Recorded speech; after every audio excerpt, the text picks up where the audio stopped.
Welcome back, everyone. Ready for a deep dive into something we all try to avoid, mistakes. That's right, but get this. We're talking about how these mistakes, the ones we usually shy away from, can actually be the key to, well, achieving mastery in any field. Sounds kind of counterintuitive, right? But that's exactly what we're exploring today. We're diving deep into excerpts from The Gift of Mistakes, How Missteps Lead to Mastery, and trust me, it's packed with some eye-opening stuff. And, well, a few humorous personal stories that'll make you feel a lot better about your own slip-ups. Oh, yeah, this author doesn't hold back. They're sharing their own experiences, the good, the bad, and the downright embarrassing, to show us how these so-called mistakes were actually turning points in their journey.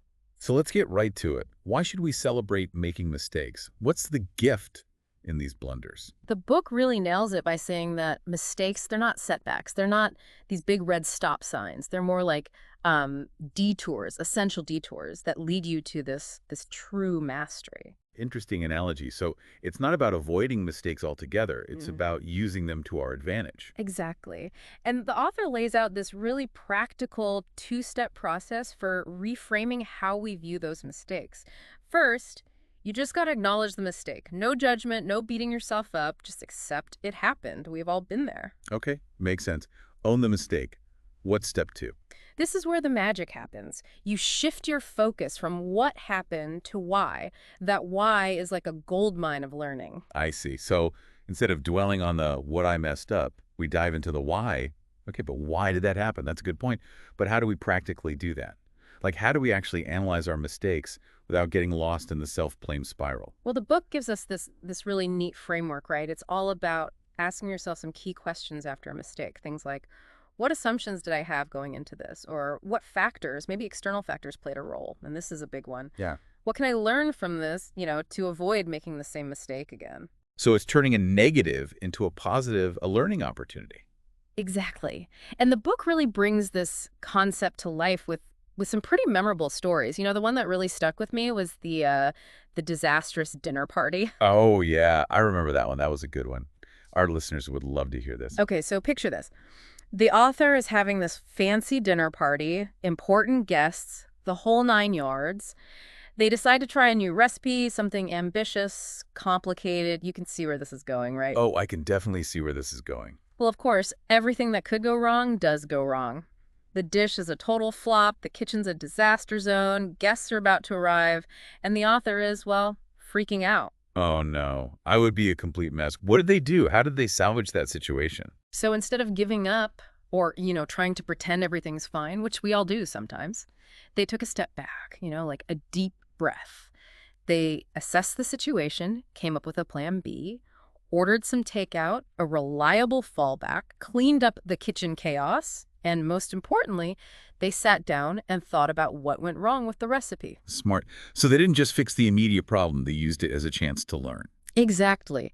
They analyzed those assumptions they had going in, about their cooking skills, the recipe's difficulty. They pinpointed the steps that led to the disaster, and they walked away with some valuable lessons about, well, about themselves as a cook. A funny story. And relatable, too.